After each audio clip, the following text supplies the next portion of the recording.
আলহামদুলিল্লাহ, আমিও ভালো আছি। আমাদের সবাইকে ভালো রাখেন তিনি কে? আল্লাহ। আমাদের সবাইকে সুস্থ রাখেন তিনি কে? আল্লাহ। কেউ যেটা দেখে না সেটা দেখেন কে? আল্লাহ। কেউ যেটা বুঝে না সেটা বুঝেন কে? আল্লাহ। কেউ যেটা শোনে না সেটা শুনেন কে? আল্লাহ। সকল ক্ষমতার মালিক কে বলেন? আল্লাহ। সে আল্লাহর প্রতি শুকরিয়া আদায় করে আমরা পড়ছি আলহামদুলিল্লাহ। আলহামদুলিল্লাহ। পড়ছি রব্বানা লাকাল হামদ রব্বানা লাকাল হামদ হামদান কাসীরান হামদান কাসীরান তাইয়িবান তাইয়িবান মুবারাকান মুবারাকান ফি।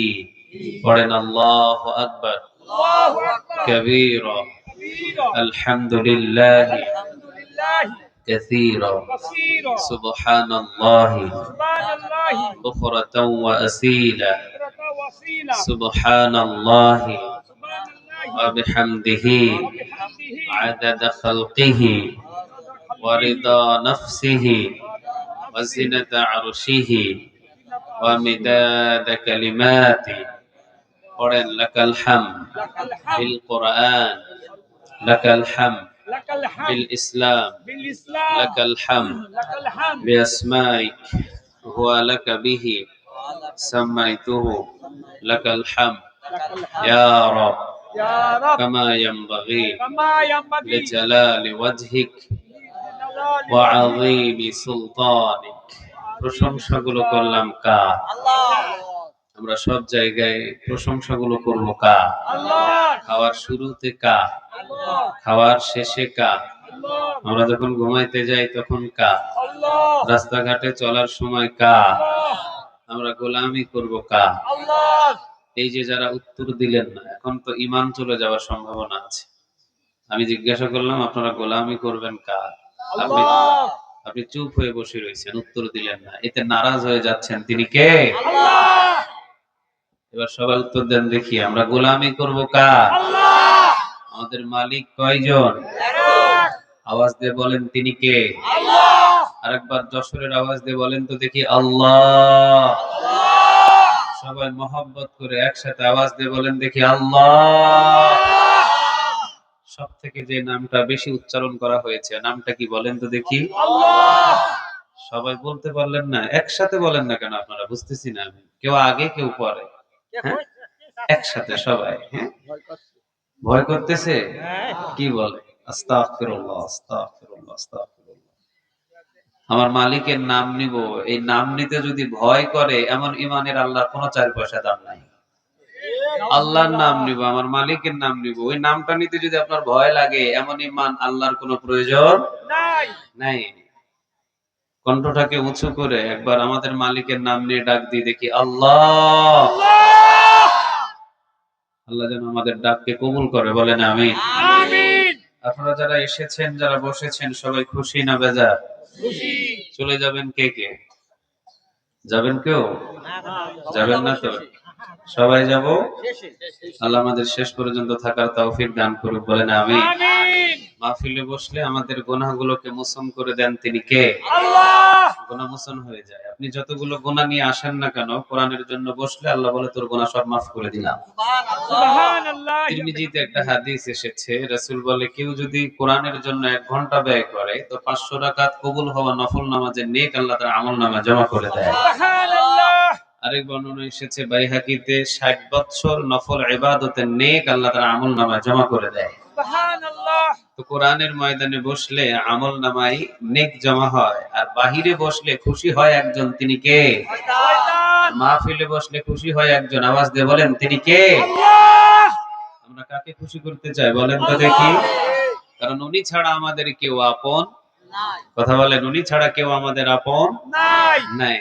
আগামীকাল যদি সকাল 10টা বাজে আপনার মৃত্যু হয়, রাতের বেলা যখন ঘুমাবেন বিবির সাথে পরামর্শ করবেন যে বিবি আগামীকাল সকাল 10টায় আমার মৃত্যু, তোমাকে আমার সাথে যেতে হবে।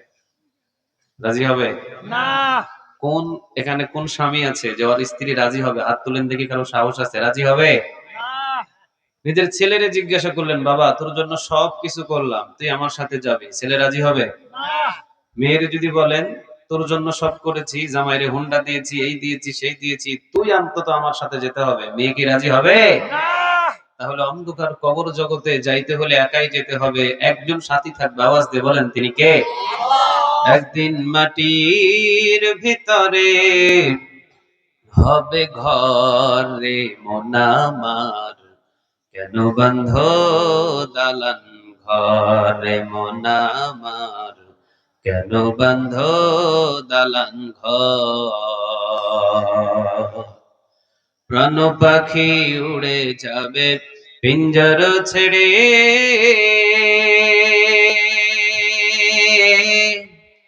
ধরা ধামে সবই রবে তুমি যাবে চলে।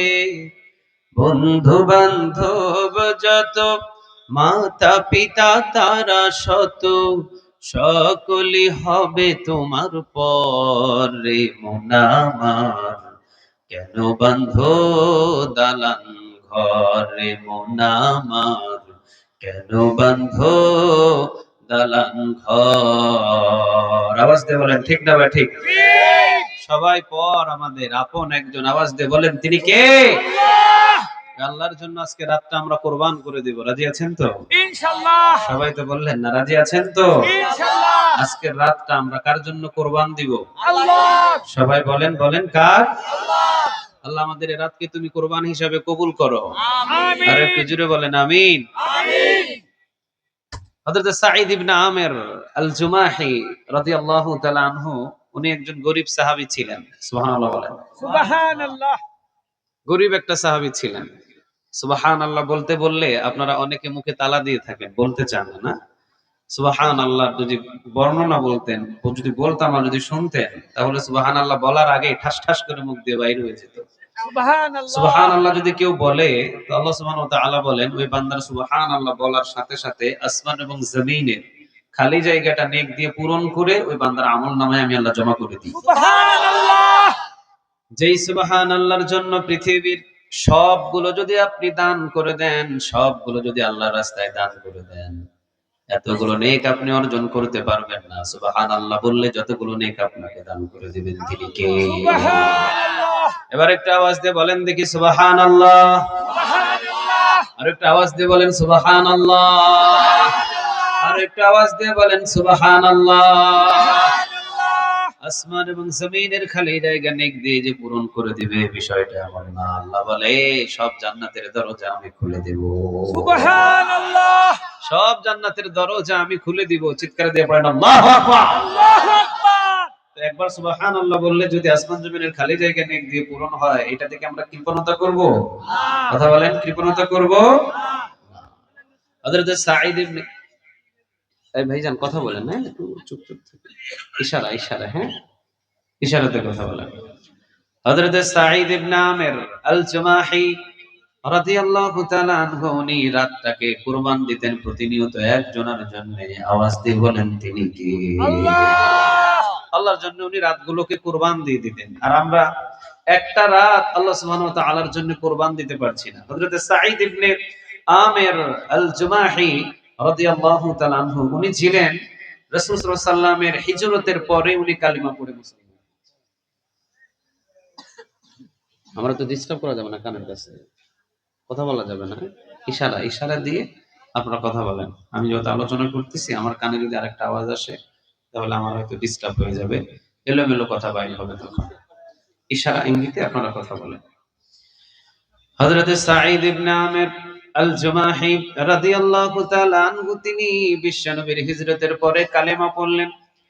কালেমা পড়ার সাথে সাথে হযরত সাঈদ ইবনে আমের আল জুমাহি রাদিয়াল্লাহু তাআলা আনহু হযরত আবু বকরের খলিফা সময় পেলেন। হযরত আবু বকর যখন বিদায় হয়ে গেলেন ওমর রাদিয়াল্লাহু তাআলা আনহুর জামানায়, ওমর রাদিয়াল্লাহু তাআলা আনহু মসজিদে নববীতে বসা।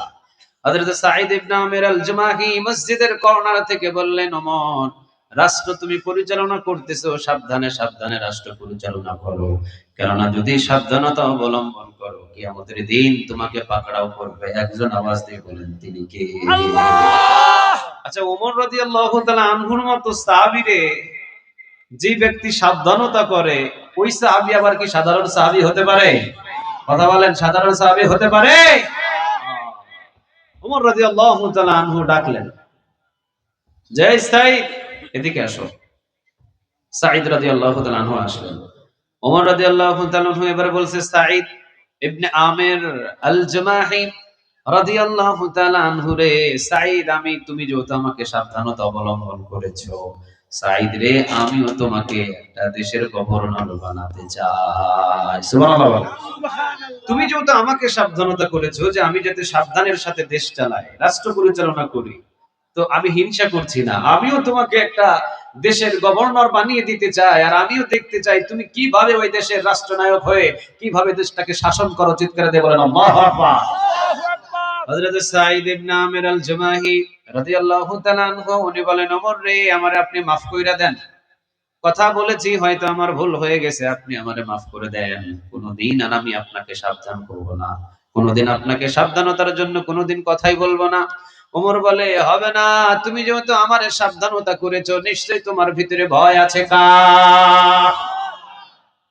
তোমাকেই লাগবে। তুমি আমারে সাবধানতা করছো মানে তোমার ভিতরে ভয় আছে একজনের। আওয়াজ দিয়ে বলেন, তিনি কে? তোমাকে লাগবে। আর তোমাকে আমি একটা দেশের গভর্নর বানাতে চাই। হযরত সাঈদ ইবনে আমির আল জুমাহি বলতেছে, কি কম তুমি, কি কোন আপনি? আমি হলাম হযরত সাঈদ ইবনে আমির আল জুমাহি, আমার ঘুমানোর বিছানা নাই, আমার রান্না করার একটা বাটি নেই, একটা পাতিল নেই, আর আপনি আমার এই দেশের গভর্নর বানাবেন? ওমর রাদিয়াল্লাহু তাআলা আনহু উনি বললেন, রাষ্ট্র পরিচালনা করার জন্য কোনো সম্পদ লাগে না, রাষ্ট্র পরিচালনা করার জন্য অন্তরে ভয় লাগে। একজনের আওয়াজ দিয়ে বলেন, তিনি কে? তোমার সেই ভয় আছে? আমি টেস্ট করতে চাই, আমি তোমাকে যাচাই বাছাই করতে চাই। তোমাকে একটা দেশের গভর্নর বানাবো, সেটা হলো সিরিয়া। সুবহানাল্লাহ বলেন। সিরিয়া ওই সময়কার সব দেশের ভিতরে সিরিয়া রাষ্ট্রটা এমন ছিল, এটা হলো ব্যবসায়িক কেন্দ্রর মিডিল পয়েন্ট। ঢাকা শহরটা আমাদের বাংলাদেশের মিডিল পয়েন্ট না? কথা বলেন না কেন? মিডিল পয়েন্ট না? দেখবেন যেই এলাকার ভিতরে ধনাঢ্য ব্যক্তি থাকে, ওই এলাকার ইমাম সাহেব অনেক সময় সম্পদশালী হয়ে যায়। ঠিক না ঠিক? গরিব এলাকায় যদি ইমাম সাহেব খতিবগিরি করে, উনি গরিবই থাকতে হয়, হাদিয়া তোফা ভালো পায় না। তো হযরত সাঈদ ইবনে আমির আল জুমাহি উনাকে সিরিয়ার গভর্নর করে পাঠাবে ওমর, কারণ ওমর চিন্তা করতেছে তোমাকে আমি টেস্ট করতে চাই, যাচাই করতে চাই, যে সিরিয়ার গভর্নর করে পাঠায় আমি দেখতে চাই তুমি কি বাড়ি গাড়ি বানাও না নাকি তুমি ঈমান বানাও। সুবহানাল্লাহ বলে। কারণ ওই সময়ে সিরিয়াটা হলো ব্যবসার জন্য মিডল পয়েন্ট, লক্ষ লক্ষ কোটি কোটি হাজার হাজার সম্পদগুলো, স্বর্ণ মুদ্রাগুলো লেনদেন হতো এই সিরিয়াতে। হযরত সাঈদ ইবনে আমির আল জুমাহি রাদিয়াল্লাহু তাআলা আনহু বললেন, ওমর, এত বড় দায়িত্ব আপনি আমারে দিবেন না, এই দায়িত্ব আমার পক্ষে নেওয়া সম্ভব নয়। ওমর, আপনি অন্য কোন সাহাবীকে দেন, যেহেতু আমার চাইতে অনেক বড় বড় সাহাবী এখানে জীবিত আছে। ওমর বলে, না, তুমি আমারে সাবধানতা করছো, ওমর সাবধানে রাষ্ট্র পরিচালনা করো, আমিও তোমার রাষ্ট্রের জন্য একটা নায়ক বানিয়ে তোমাকে পাঠিয়ে দিতে চাই, আর আমি দেখতে চাই তুমি কিভাবে রাষ্ট্র পরিচালনা করো। চিৎকার দিয়ে বলেন আল্লাহু আকবার। আল্লাহু আকবার। হযরত সাঈদ ইবনে আমির আল জুমাহিকে রাষ্ট্রদূত নিয়ে মদিনা থেকে পাঠিয়ে দিলেন সিরিয়াতে। রাষ্ট্রদূত সিরিয়াতে গিয়ে বলে দিলেন, আজ থেকে আপনাদের এই সিরিয়ার গভর্নর হযরত সাঈদ ইবনে আমির আল জুমাহি রাদিয়াল্লাহু তাআলা আনহু ওমরের পক্ষ থেকে নিযুক্ত করা হয়েছে। সুবহানাল্লাহ। সিরিয়ার ভিতরে হিমস বলে একটা শহর ছিল। যেমন ঢাকা শহরের ভিতরে আমাদের সবচেয়ে ভিআইপি পার্সন গুলো থাকে উত্তরা, বনানী, গুলশান, হ্যাঁ, কথা বলেন না কেন আপনারা? মিরপুর এরিয়াগুলো। তো সিরিয়ার ভিতরে সবচেয়ে ধনাঢ্য এরিয়া ছিল হিমস। আর হিমসের ভিতরে এই হযরত সাঈদ ইবনে আমির আল জুমাহিকে বসবাস করার জন্য ওমর নির্ধারণ করে দিয়েছে। 5 বছর উনি রাষ্ট্র পরিচালনা করেছে। কত বছর? সবাই তো বলে না কত বছর। সবাই কি কথা বুঝতেছেন? আমার কথা বুঝতে আপনাদের কষ্ট হচ্ছে? ধৈর্য নেন, আশা করা যায় মজা লাগবে ইনশাআল্লাহ। কোরআনের চাইতে মজার কিতাব পৃথিবীতে আর একটাও, কোরআনের চাইতে দামি কিতাব পৃথিবীতে একটাও। কোরআন যেখানে থাকে সেখানে সন্ত্রাসের বসবাস হয় না। সুবহানাল্লাহ বলেন। কোরআন যেখানে থাকে সেখানে আবু জেহেল থাকতে পারে না, সেখানে ওমর আর আবু বকর থাকে। চিৎকার দিয়ে বলেন ঠিক না বেঠিক? তো আমরা কোরআন থেকে আলোচনা শুনবো, এর চাইতে মজার কিতাব পৃথিবীতে একটাও নাই। চিৎকার দিয়ে বলেন ঠিক না বেঠিক? তবে ধৈর্য নিয়ে বসতে হবে। বুঝতে পারবেন তো? কথা বলে না, বুঝতে পারবেন তো? রাসূলের উপরে যখন কোরআন নাজিল হলো, নাজিল হওয়ার সাথে সাথেই কি রাসূল কোরআনের রাষ্ট্র পরিচালনা করতে পারছিল? সবাই কয় না, পারছিল? প্রায় কত বছর পরে? 23 বছর না। মক্কি জীবনে রাসূল ছিলেন প্রায় 10 থেকে 13 বছর। তো মক্কি জীবনে যে রাসূল 13 বছর ছিলেন, মক্কি জীবনে কি কোরআনের রাষ্ট্র পরিচালনা করতে পারছে? শুধু মার খাইছে, চতুর্দিক থেকে মার আসে, আর রাসূল শুধু ধৈর্য ধারণ করে। আর একজনের কাছে মিনতি করে চায়, আওয়াজ দিয়ে বলেন তিনি কে? মদিনায় গেলেন তো পুরা রাষ্ট্রটাকে রাসূলের হাতে উঠায়া দিলেন, আওয়াজ দিয়ে বলেন তিনি কে? রাসূল যদি 13 বছর মান্না খাইতেন, কথা বলেন না কেন আপনারা? মান্না খাইলে 10 বছর রাষ্ট্র পরিচালনা করতে পারতেন? অসম্ভব। এই জন্য কোরআনের ময়দানে বসলে একটু মশার কামড় খেতে হবে, একটু ধৈর্য নিয়ে মাটিতে বসে থাকতে হবে। আল্লাহ বলে এর বিনিময়ে আমি তোর পিছনের গুনাহ মাফ করে দেব, আর নেকির পাল্লা ওজন করে দিব, আর যাওয়ার সময় আমি তোকে জান্নাতের ডিগলার দিয়ে জান্নাতের খাতায় নাম লিখে দিব। চিৎকার দিয়ে বলেন আল্লাহু আকবার। কারণ এটা কোরআনের মজলিস, এটাও একটা জান্নাতের বাগান। সুবহানাল্লাহ বলেন। কারণ এই জায়গায় বসলে পিছনের যত গুনাহ আছে মাফ করে দেন তিনি কে? যত গুনাহ আছে মাফ হয়ে যায়, বিষয়টা পরের কথা। এখানে যতক্ষণ বসে থাকবেন আপনার দ্বারা কোনো গুনাহ হবে না। সুবহানাল্লাহ নাই? এখানে কেউ আকিস বিড়ি টানতে পারবে? কেউ গালি দিতে পারবে? কেউ মিথ্যা কথা বলতে পারবে? সব গুনাহ থেকে আপনাকে হেফাজত করবেন একজন, তিনি কে বলেন তো দেখি? তাহলে কতটুকু লাভ হলো এটা পরের কথা, কিন্তু কোরআনের ময়দানে বসলে আমার দ্বারা এখন সব গুনাহ বন্ধ করে রেখে দিয়েছি। সুবহানাল্লাহ বলেন। হযরত সাঈদ ইবনে আমির আল-জুমাহি রাদিয়াল্লাহু তাআলা আনহু তিনি 5 বছর পর্যন্ত রাষ্ট্র পরিচালনা করলেন। কত বছর? 5 বছর। ওমর রাদিয়াল্লাহু তাআলা আনহু তেমন খবর নেওয়ার টাইম পান নাই। 5 বছর পর্যন্ত ওমর রাদিয়াল্লাহু তাআলা আনহু তার খবর নেওয়ার কোনো সুযোগ পান নাই। হযরত সাঈদ ইবনে আমির আল-জুমাহি রাদিয়াল্লাহু তাআলা আনহু তিনি সিরিয়ার ভিতরে গভর্নরের দায়িত্ব 5 বছর পর্যন্ত দায়িত্ব পালন করছেন। সিরিয়া থেকে 5 বছর পরে মদিনায় মসজিদে নববীতে একটা কাফেলা এসেছে। এই কাফেলা মসজিদে নববীতে ওমর রাদিয়াল্লাহু তাআলা আনহুর ইমামতিতে পিছনে নামাজ আদায় করেছে। নামাজ শেষ, এই কাফেলা মসজিদে নববী থেকে বাগির হতেই ওমর রাদিয়াল্লাহু তাআলা আনহুর সাথে সাক্ষাৎ। ওমর বলে, তোমরা কই থেকে আসছো? সিরিয়া। সিরিয়া, তোমাদের তো খুঁজতেছি আমি। আমাদেরকে কেন খুঁজতেছেন ওমর? কোন দোষ করছি? কয় না, তোমাদের সাথে আমার প্রয়োজন আছে। আজকে দস্তরখানার মেহমান তোমরা আমার সাথে হবা। সুবহানাল্লাহ। অর্ধ পৃথিবীর খলিফা ওমর, 12.5 লক্ষ বর্গ মাইলের প্রেসিডেন্ট, এই মানুষের সাথে যদি দস্তরখানায় বসে খাবার খাওয়া যায়, এইরকম সৌভাগ্য কারো হয়? কথা বলেন না কেন, কারো হয়? সিরিয়ার এই মানুষগুলো বললেন, ওমর রে, এটা আপনার আমাদের প্রতি সহানুভূতি। আপনি যা ভালোবাসা দেখালেন আমরা জীবনে বলতে পারবো না। আপনার দস্তরখানায় খাওয়ার জন্য তো আমরা পাগল হয়ে আছি। ওমর রাদিয়াল্লাহু তাআলা আনহু দস্তরখানা বিছালেন, খাবার নিয়ে আসলেন। খাইতে খাইতে এবার ওমর জিজ্ঞাসা করতেছে, আচ্ছা সিরিয়ার কি খবর? মানে ওমরের টার্গেট আছে আরেকটা, যে 5 বছর আগে একটা ওখানে পাঠাইছি একজন রাষ্ট্রনায়ক গভর্নর করে, ওর খবরটা কিভাবে তোদের কাছ থেকে নেওয়া যায় আমি একটু যাচাই বাছাই করি। বলতেছে সিরিয়ার কি খবর? কই সিরিয়াতে অভাব চলতেছে, অনটন চলতেছে, টানাটানি, হিসরা হিসরি, বৃষ্টি নাই, ফসল নাই, খুব অবস্থা খারাপ। এবার ওমর রাদিয়াল্লাহু তাআলা আনহু তিনি বললেন, তাহলে সিরিয়ার গরিবদের একটা লিস্ট তোমরা আমার কাছে দিয়ে যাও। গরিবদের লিস্ট করো। ওই গরিবদের লিস্ট আমার কাছে দিলে কয়েকদিনের ভিতরে তোমার কাছে, তোমাদের ওই গরিবদের কাছে আমি আমার মদিনা থেকে ত্রাণের একটা উট পাঠায় দেব। সুবহানাল্লাহ বলেন। ত্রাণের একটা উট অথবা ত্রাণের একটা মহড়া তোমাদের ওখানে পাঠিয়ে দিব। ত্রাণ পাঠাবো মদিনা থেকে, তবে গরিবদের লিস্ট তোমরা আমার কাছে দিয়ে যাও। তো সিরিয়ার এই কাফেলার মানুষগুলো বললেন, সুযোগ যখন পাইছি তখন সবচেয়ে বড় গরিব থেকে শুরু কর। তো সিরিয়ার ভিতরে সব থেকে যে বড় গরিব, ওর নামটা দিছে 1 নম্বরে, এরপরে যে 2 number, 3 number, 4 number, 5 number, serial by serial লম্বা একটা গরিবদের লিস্ট করে ওমর রাদিয়াল্লাহু তাআলা আনহুর হাতে ধরিয়ে দিয়েছে।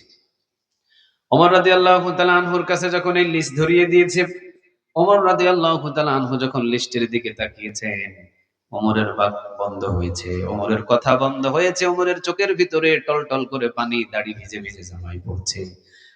সবাই চিন্তা করলেন, ওমর রে, না জানি গরিবদের লিস্ট দেওয়ায় আমরা কোনো ভুল করে ফেলেছি কিনা, আপনাকে কোনো কষ্ট দিলাম কিনা। ওমর রাদিয়াল্লাহু তাআলা আনহু বলছেন, কষ্ট তোমরা আমাকে দাও নাই, কিন্তু লিস্ট দেখার পরে আমি ওমরের চোখের পানি ধরে রাখতে পারি না। আল্লাহু আকবার। আল্লাহু আকবার। কি দেখলেন ওই লিস্টের ভিতরে? কি আছে ওই লিস্টে যে ওমর লিস্ট দেখার সাথে সাথে কেঁদে দিলেন? কি আছে এমন দৃশ্য এই লিস্টে? ওমর রাদিয়াল্লাহু তাআলা আনহু লিস্টের 1 নাম্বার নাম যখন পড়লেন, লেখা আছে ওমর আমিরুল মুমিনিন।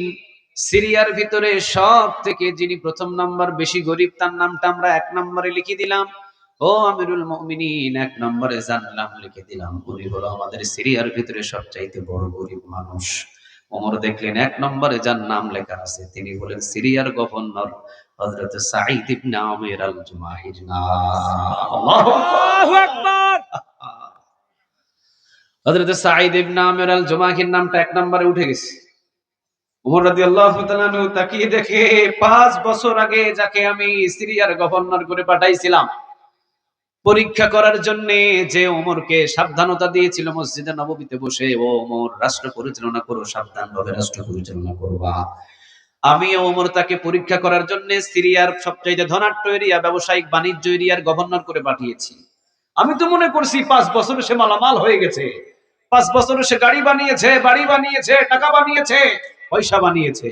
কিন্তু 5 বছর পরে সে সিরিয়ার মানুষদের কাছ থেকে দেখলাম সিরিয়ার ভিতরে সব থেকে গরিবদের ভিতরে 1 নম্বর গরিব হয়েছে। চিৎকার দিয়ে বলেন আল্লাহু আকবার। আল্লাহু আকবার। হযরত ওমর রাদিয়াল্লাহু তাআলা আনহু 1 নম্বরে যখন গরিবের লিস্টের ভিতরে 1 নম্বরে সিরিয়ার গভর্নরের নাম, ওমর রাদিয়াল্লাহু তাআলা আনহু তখন সাথে সাথে তার রাষ্ট্রদূতকে ডাক দিয়ে 1000 স্বর্ণ মুদ্রা উপস্থিত হযরত সাঈদ ইবনে আমির আল জুমাহি রাদিয়াল্লাহু তাআলা আনহুর জন্য হাদিয়া পাঠিয়ে দিয়েছে। সুবহানাল্লাহ। কত হাজার? কথা বলেন না কেন? কত হাজার?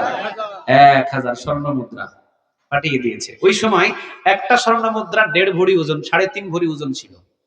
উমরের জমানায় যে একটা মুদ্রা ছিল স্বর্ণের, এটা হলো 3.5 ভরি ওজন। তাহলে একটা যদি 3.5 ভরি হয়, 1000 মানে 3500 ভরি স্বর্ণ। কত কোটি টাকার সম্পদ হযরত সাঈদ ইবনে আমিরের জন্য ওমর পাঠিয়েছে। চিৎকার দিয়ে পড়েন আল্লাহু আকবার। আল্লাহু আকবার। ওমর রাদিয়াল্লাহু তাআলা আনহু রাষ্ট্রদূতকে বলতেছেন, যাও তাড়াতাড়ি করে এই সম্পদগুলো আমার হযরত সাঈদ ইবনে আমির আল জুমাহি রাদিয়াল্লাহু তাআলা আনহুর কাছে দিয়ে আসো, কারণ উনি হলেন সিরিয়ার সবচেয়ে বড় গরীব, ওনাকে আমি মোটা অঙ্কের একটা হাদিয়া দিতে চাই। রাষ্ট্রদূত হযরত সাঈদ ইবনে আমির আল জুমাহি রাদিয়াল্লাহু তাআলা আনহুর কাছে গিয়ে দরজায় টোকা দিয়ে বাহির থেকে বললেন, ওমরের পক্ষ থেকে এসেছি, মদিনার রাষ্ট্রদূত, আপনার জন্য ওমরের পক্ষে একটু হাদিয়া নিয়ে এসেছি, হাদিয়াটা গ্রহণ করেন। ওমর রাদিয়াল্লাহু তাআলা আনহুর কথা শুনে হযরত সাঈদ ইবনে আমির আল জুমাহি রাদিয়াল্লাহু তাআলা আনহু তাড়াতাড়ি করে দরজা খুলে দেখলেন বস্তা একটা আছে অথবা থলে একটা আছে। থলে নিয়ে প্রবেশ করলেন রাষ্ট্রদূত ভিতরে। হযরত সাঈদ ইবনে আমির আল জুমাহি জিজ্ঞাসা করলেন, এই বস্তার ভিতরে কি? রাষ্ট্রদূত বললেন, ওমর রে, রাষ্ট্রদূত বললেন, সাঈদ রে, এই যে ওমরের পক্ষ থেকে বার্তাবাহক। দেখলেন যে সালাম দিয়েছেন ওমর রাদিয়াল্লাহু তাআলা আনহুর পক্ষ থেকে, অল্প একটু হাদিয়া, হাদিয়াগুলো সাঈদ তুমি ওমরের পক্ষ থেকে গ্রহণ করে নাও, এটা ওমর তোমার জন্য পাঠিয়েছে। হযরত সাঈদ ইবনে আমির বললেন, হয়তো সাধারণ কোনো পোশাক হবে অথবা কিছু হবে। বস্তার মুখ খোলার পরে ইন্না লিল্লাহ পড়ে পিছনে ফিট লেগে পড়ে গেছে। কি পড়ছে? কিন্তু ফিট লাগার আগে কি পড়ছে? সবাই বলে না কি পড়ছে? আমরা হলে পড়তাম আলহামদুলিল্লাহ, ঠিক না বেঠিক? ঠিক। আমরা হলে কি পড়তাম? আর একটু জোরে বলেন, জোরে বলেন, কি পড়তাম? আমরা হলে পড়তাম আলহামদুলিল্লাহ। হযরত সাঈদ ইবনে আমির আল জুমাহি রাদিয়াল্লাহু তাআলা আনহু তিনি ইন্না লিল্লাহ পড়ার পরে পিছনের দিকে পড়ে গেছে, ফিট লেগে গেছে। বিবি ওই পাশে থেকে চিৎকার দিয়েছে, হায় হায়, আমার সাঈদের কি হয়েছে? এবার পিছন থেকে বিবি জিজ্ঞাসা করে হযরত সাঈদ ইবনে আমির আল জুমাহিকে, প্রাণের স্বামী, কি এমন খবর এসেছে? ওমর রাদিয়াল্লাহু তাআলা আনহু কি ইন্তেকাল করছে? হযরত সাঈদ ইবনে আমির বলে, না না, ওমরের ইন্তেকাল থেকে আরো ভয়ানক কিছু ঘটে গেছে। চিন্তা করে দেখেন, ওমরের মৃত্যু থেকে আরো ভয়ানক কিছু ঘটে গেছে। আবার জিজ্ঞাসা করলেন, তাহলে কি কোন যুদ্ধের ময়দানে অসংখ্য সাহাবীরা শহীদ হয়ে গেছে? হযরত সাঈদ ইবনে আমির আল জুমাহি বললেন, না, অসংখ্য সাহাবীদের শহীদ হওয়ার চাইতে এর চাইতে বড় ঘটনা আমার ঘরে ঘটে গেছে। বিবি বলে, কি হয়েছে হযরত সাঈদ ইবনে আমির? হযরত সাঈদ ইবনে আমির বলে, দেখো আমার ঘরের ভিতরে ওমর দুনিয়া ঢুকাইয়া ফেলেছে, দুনিয়া। আল্লাহু আকবার। কি ঢুকাইয়া দিছে? দুনিয়া। সবাই তো বলে না, কি ঢুকাইয়া দিছে? দুনিয়া। আমার ঘরে ওমর দুনিয়া ঢুকিয়ে দিয়েছে। এই দুনিয়া তো আমি ঘরের ভিতরে রাখতে চাই না। রাষ্ট্রদূত বসে থাকবে, বিবি তাড়াতাড়ি তুমি আমার কাছে আসো। আর এই 1000 স্বর্ণ মুদ্রা সমস্ত রাষ্ট্রদূত বসে থাকা অবস্থায় এই সিরিয়ার ভিতরে সমস্ত গরিবদের কাছে 1000 স্বর্ণ মুদ্রা দান করে দাও। সুবহানাল্লাহ। রাষ্ট্রদূত বসা, ওমরের রাষ্ট্রদূত বসা, বিবির হাতে 1000 স্বর্ণ মুদ্রা দিয়ে বাহির করে দিলেন, বিলিয়ে দাও। সিরিয়ার সব গরিবদের মাঝে 1000 স্বর্ণ বিলিয়ে দিয়ে যতক্ষণ না বিবি ঘরে ফিরেছে ততক্ষণ ওমরের রাষ্ট্রদূতকে ঘর থেকে বাহির হতে দেন নাই। চিৎকার দিয়ে বলেন আল্লাহু আকবার। আল্লাহু আকবার। ওমর রাদিয়াল্লাহু তাআলা আনহুর রাষ্ট্রদূতকে লাস্ট বলে দিয়েছেন, এমন কোন হাদিয়া যেন আমিরুল মুমিনিন ওমর আমার জন্য না পাঠায়। সুবহানাল্লাহ বলে। 1000 স্বর্ণ মুদ্রা বিলিয়ে দিলেন, চলে গেলেন। ওমর রাদিয়াল্লাহু তাআলা আনহুর রাষ্ট্রদূত ওমর রাদিয়াল্লাহু তাআলা আনহু জিজ্ঞাসা করলেন, 1000 স্বর্ণ মুদ্রা পেয়ে আমার সাইদ কি খুশি হয়েছে? রাষ্ট্রদূত কয়, খুশি? শুধু খুশি না, ইন্না লিল্লাহ পড়ে পিছনে ফিট লেগে পড়ে গেছে। কি কও? ইন্না লিল্লাহ পড়েছে, শুধু ইন্না লিল্লাহ নয়, আমাকে উপস্থিত বসা রেখে 1000 স্বর্ণ মুদ্রা তার বিবির মাধ্যমে সব বিলিয়ে দিয়েছে। সুবহানাল্লাহ। একটাও রাখে নাই, একটাও রাখে নাই। ওমর রাদিয়াল্লাহু তাআলা আনহু আবার অবাক হয়ে গেলেন। ওমর বললেন, এবার খবর দাও, আমি সিরিয়াতে আসতেছি। সুবহানাল্লাহ বলেন। আমিরুল মুমিনিন হযরত ওমর রাদিয়াল্লাহু তাআলা আনহু এবার সিরিয়ার দিকে রওনা দিবেন। আপনারা বলেন, কাবা ঘরের ইমাম যদি আপনাদের এই যশোর এলাকায় আসে, মানুষ জমায়েত কম হবে না বেশি হবে? কথা বলেন, কথা বলেন, বেশি হবে না কম হবে? যশোরের ভিতরে আসছিল ডক্টর মিজানুর রহমান আজহারী ভাই, পুরা এরিয়া পর্যন্ত ব্লক হয়ে গিয়েছিল, ঠিক না ভাই? ঠিক। বাংলার জমিনের ভিতরে সাধারণ মানুষের ভিতরে যদি ডক্টর মিজানুর রহমান আজহারী ভাই যদি আশাতে এমন হয়, আমিরুল মুমিনিন যার এই কোরআনের ভিতরে 21 জায়গায় ওমরের ডিসিশনে কোরআনের আয়াত নাযিল হয়েছে, ওই ওমর যদি এই যশোরের ভিতরে আসতেন, ওয়াল্লাহি সারা বাংলার মানুষ পাগল হয়ে যেত, ঠিক না ভাই? ঠিক। আল্লাহু আকবার। আল্লাহ, রাসূল বলেছেন, লাউ কানা নাবিয়্যুম মিন বা'দি লাউ কানা উমার, আমার পরে কোন নবী নাই, কোন রাসূল নাই, যদি নবী হতেন ওমররে নবী বানায়া দিতেন। তিনি কে? ওমর রাদিয়াল্লাহু তাআলা আনহু এমন মানুষ ছিলেন, ঘরের ভিতরে ঘুমিয়ে থাকতেন সাহাবীরা, আর ওমর রাদিয়াল্লাহু তাআলা আনহু ওই সাহাবীরা কি স্বপ্ন দেখতেন ওমর ঘরের ভিতর থেকে টের পেয়ে যেতেন। সুবহানাল্লাহ। সুবহানাল্লাহ। আমিরুল মুমিনিন ওমর সাধারণ কোন মানুষ নয়। হযরত আলী রাদিয়াল্লাহু তাআলা আনহু রাতের বেলা ঘুমিয়ে আছে। কথা বুঝতেছেন আমার? আলী রাদিয়াল্লাহু তাআলা আনহু রাতের বেলা ঘুমিয়ে আছেন। মধ্যরাতের ভিতরে রাসূল আলীর ঘরের ভিতরে ঢুকছে। ঢোকার পরে রাসূল হাঁটতেছে। রাসূল তো তখন বারজাখের জগতে, কবরের জগতে, ওমরের খলিফার সময়। ওমর তখন রাষ্ট্রপ্রধান। রাসূল ঘরের ভিতরে এসেছেন। আলী রাদিয়াল্লাহু তাআলা আনহু জিজ্ঞাসা করছেন, রাসূলুল্লাহ, আপনি আমার ঘরের ভিতরে কি জন্য এসেছেন? রাসূল, আপনার কোনো কি প্রয়োজন আছে নাকি আপনি আমারে বলেন, অর্ডার করেন, আমি পূরণ করে দিই। রাসূল বলতেছেন, না আলী, আমি কিছু নিতে আসি নাই, আমি তোমার সাথে সাক্ষাৎ করতে এসেছি। হা করো। কি করো? কথা কয় না, কি করো? হ্যাঁ করো। আপনারা বুঝতেছেন না আমার কথা?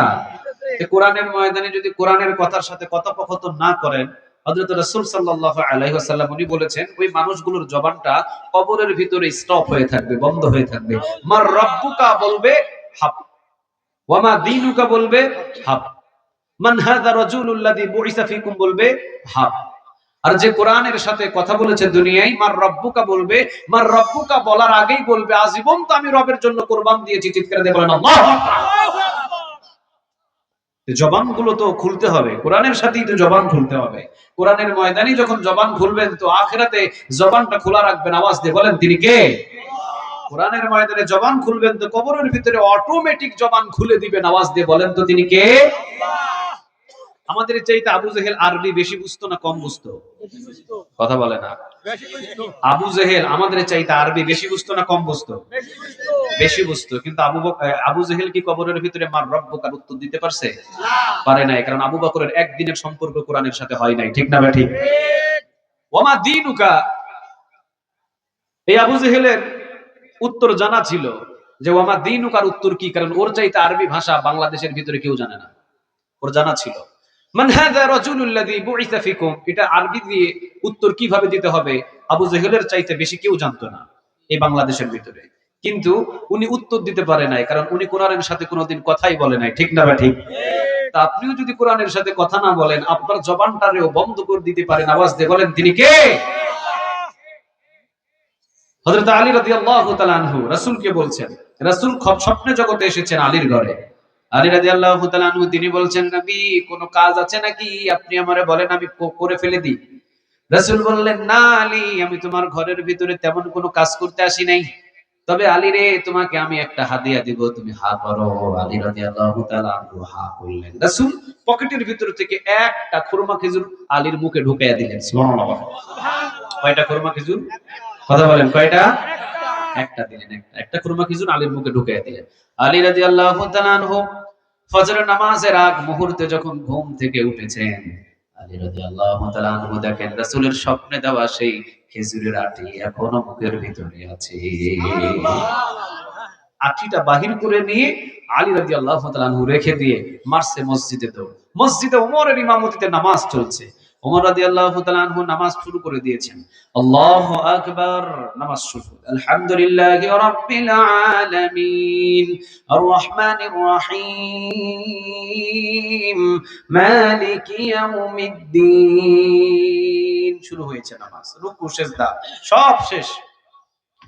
মসজিদের বাহির থেকে একজন বৃদ্ধা মহিলা বলেন অথবা পুরুষ বলেন, এক ঝুড়ি খেজুর এনে বলতেছেন, নতুন গাছের খেজুর, এই খেজুরটা মসজিদের সমস্ত ফজর নামাজের মুসল্লিদের হাতে হাতে বিলিয়ে দেন। সুবহানাল্লাহ। ওই সময় মসজিদে নববীতে ফজর নামাজের পরে মানুষ হাদিয়া আনতেন। আর আমাদের বাংলাদেশের নিয়ম হয়ে গেছে জুমার দিনে মসজিদে হাদিয়া দেওয়া। ঠিক না ভাই? ঠিক। একটা নিয়ম হয়েছে জুমার দিনে হাদিয়া দিতে হবে। ফজর নামাজের পরে যদি হাদিয়া দেন, এলাকার সবচেয়ে ফজর নামাজে যারা মুসল্লি ওদেরকে হাদিয়া খাওয়ালে ওই হাদিয়াতে বরকত বেশি দিবে। নামাজ দিয়ে বলেন তিনি কে? কিন্তু জুমার নামাজে দিলে বহু জুমার নামাজি আছে খালি সপ্তাহে একদিন পড়ে। কথা বলেন না কেন? কয়দিন পড়ে? একদিন পড়ে। আর রাসূলের জামানায় ফজর নামাজের সময় হাদিয়া দিতেন, কারণ ফজর নামাজের মুসল্লিরে খাওয়ানো মানে মনে হয় যে এদের মতো ইমানদার ব্যক্তি এলাকায় একটাও নাই। চিৎকার দিয়ে বলেন ঠিক না বা ঠিক? ফজর নামাজ কি সবাই জামাতে পড়তে পারে? কথা বলেন না কেন? পড়তে পারে? আর যারা পড়ে তারা পাক্কা ইমানদার। চিৎকার দিয়ে পড়েন আল্লাহু আকবার। আমার এক মুসল্লি উনি বলল, হুজুর আমার মেয়ের বিবাহ দিব, একটা পাত্র খুঁজে দেন, ভালো যদি পাত্র পান। আমি বললাম, আপনার এই মসজিদের ফজর নামাজের যে যুবকটা আছে, নামাজ পড়ে 5 ওয়াক্ত, ওর সাথে বিয়ে দিয়ে দেন। আমি বললাম যে এই যে যুবকটা 5 ওয়াক্ত ফজরে জামাতে এসে নামাজ পড়ে, ওর সাথে বিয়ে দিয়ে দেন। তো উনি বললেন যে হুজুর, এমন যুবক যদি এই সমাজে না পাই, তাহলে পাশের সমাজে দেখেন। পাশের সমাজে দেখেন। অন্য নামাজে জামাই খুঁজতে হবে না, ফজর নামাজে অবিবাহিত ছেলেটা জামাতে পড়ে, ওর সাথে মেয়েকে বিবাহ দিয়ে দেন। অন্তত হারাম কোনো খাবার না খাওয়াবে না, হালাল খাবার খাইয়ে আপনার মেয়েকে জান্নাতি করে জান্নাতে নিয়ে যাবে। চিৎকার দিয়ে বলেন ঠিক না ঠিক? ফজর নামাজে জামাই খুঁজে। তো ওই জামানার ভিতরে ওমর রাদিয়াল্লাহু তাআলা আনহু ইমামতি করছেন ফজর নামাজে। তো জামাত শেষ, নামাজ শেষ। বাহির থেকে একজন বলছেন, আমিরুল মুমিনিন ওমর, আমার নতুন গাছের খেজুর, এই খেজুরটা আপনি মসজিদের মুসল্লিদেরকে বিলিয়ে দেন। ওমর রাদিয়াল্লাহু তাআলা আনহু চিন্তা করে দেখেন, আমিরুল মুমিনিন ওমর রাদিয়াল্লাহু তাআলা আনহু উনি খেজুরের ঝুড়িটা হাতে নিলেন। একজন করে সাহাবী যায় গেটের দিকে, প্রতিটা সাহাবীদেরকে এক মুঠ করে দিয়ে দিচ্ছেন। সবাইকে এক মুঠ করে দিচ্ছেন। এক মুঠ করে সবাইকে দেয়, ধরো নাও, তুমি নাও, নাও। হযরত আলী রাদিয়াল্লাহু তাআলা আনহু যখন এসেছে, আলী রাদিয়াল্লাহু তাআলা আনহুকে এখন আর মুঠ করে দেয় না। রাসূল বললেন, আলী তুমি হা করো। আলী রাদিয়াল্লাহু তাআলা আনহু হা করলেন। ঝুড়ির ভিতর থেকে একটা খেজুর নিয়ে আলীর মুখের ভিতরে ওমর ঢুকিয়ে দিলেন। সুবহানাল্লাহ। আলী রাদিয়াল্লাহু তাআলা আনহু উনি বললেন, ওমর, সবাইরা আপনি এক মুষ্টি করে খেজুর দিলেন, আর আপনি আমাকে একটা খেজুর মুখের ভিতরে ঢুকাই দিলেন, কেন? আমি কি আর খেজুর পাবো না? ওমর বললেন, আলী রে, রাতের বেলা আমি দেখলাম রাসূল তোমাকে একটা খেজুর হাদিয়া দিয়েছিল, এই জন্য নবীর সাথে মিল করে আমি ওমর তোমাকে একটাই হাদিয়া দিলাম। আল্লাহু আকবার, আল্লাহু আকবার। কেমন ছিলেন ওমর? কেমন ছিলেন ওমর? ওমর রাদিয়াল্লাহু তাআলা আনহু জীবনে কোনোদিন ইনসাফের বাহিরে একটা কোনো কাজ করেন নাই। সুবহানাল্লাহ বলেন। ইন্নাল্লাহা ইয়া'মুরু বিল আদলি ওয়াল ইহসান।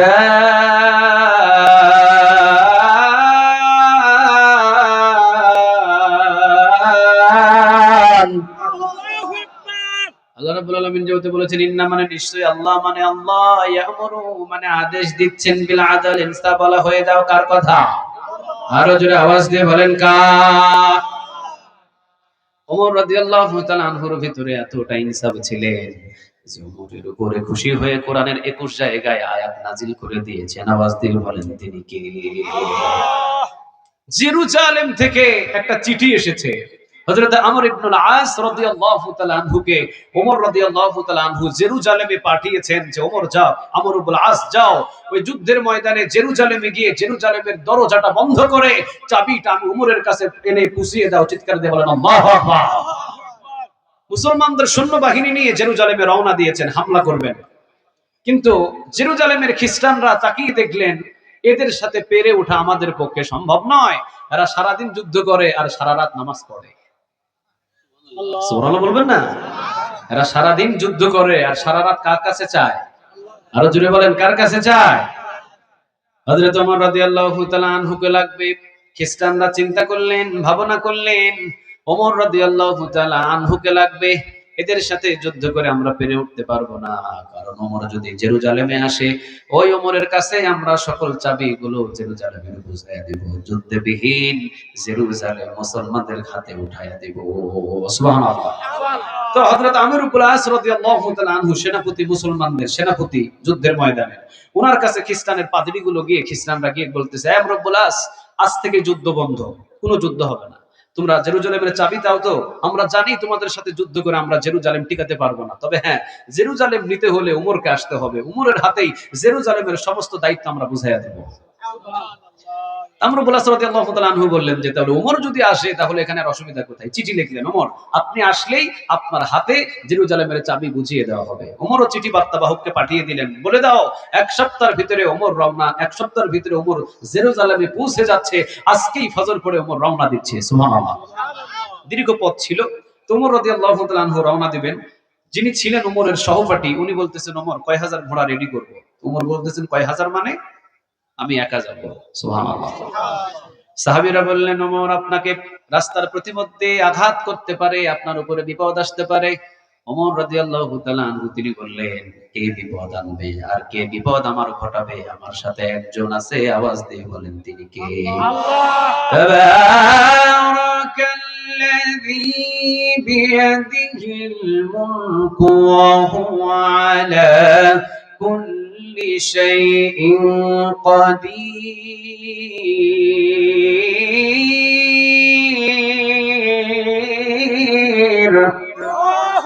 ওয়া হুয়া আলা কুল্লি শাইইন কাদির। বরকতময় আল্লাহ, যার হাতে মানে রাজত্ব, রাজত্বগুলো কার? আমি ওমর তো আল্লাহ রাজত্বের ভিতরে থাকবো, তা আমি ওমরকে কে কি করবে? যে যাই করুক না কেন আমার সাথে আছেন একজন, আওয়াজ দিয়ে বলেন তিনি কে? ওমর বললেন কাউকে লাগবে না, আমি একাই রওনা দেব, শুধু উটের রশি টানার জন্য একটা চাকর দাও। কি দাও? কথা বলে না, কি দাও? চাকর দাও। ওমর রাদিয়াল্লাহু তাআলা আনহুর উটের রশি ধরার জন্য একটা চাকরকে দেওয়া হলো। চাকর সারাদিন রশি টানলেন। ওমর রাদিয়াল্লাহু তাআলা আনহু সন্ধ্যাবেলা বিশ্রাম নিলেন, তাবু গাড়লেন, খাবার দাবার শেষ, ইবাদত বন্দেগী করে ফজর নামাজ পড়ে ওমর রাদিয়াল্লাহু তাআলা আনহু উটের রশি ধরে দাঁড়িয়ে আছে। সুবহানাল্লাহ বলবেন না? ওমর রাদিয়াল্লাহু তাআলা আনহু উটের রশি ধরে দাঁড়ানো। ওমর রাদিয়াল্লাহু তাআলা আনহু তিনি বলেন চাকরকে, তুমি আজকে উটের পিঠে ওঠো, গতকালকে তুমি রশি ধরে টেনেছো, আজকে তুমি উটের পিঠে উঠবা আর আমি ওমর সারাদিন রশি টানবো। আল্লাহু আকবার। সারাদিন ওমর রাদিয়াল্লাহু তাআলা আনহু রশি টানলেন। চাকর বারবার বলে ওমর আপনি আমারে দেন। ওমর ধমক দেয় আর চাকর ঘাবড়ে যায়, কারণ ওমর নরম না গরম। কথা বলেন, নরম না গরম? রাসূল বলেছেন আরহামু উম্মতি বি উম্মতি আবু বকর, আমার উম্মতের ভিতরে নরম প্রকৃতির সাহাবী হলেন আবু বকর। সুবহানাল্লাহ বলেন।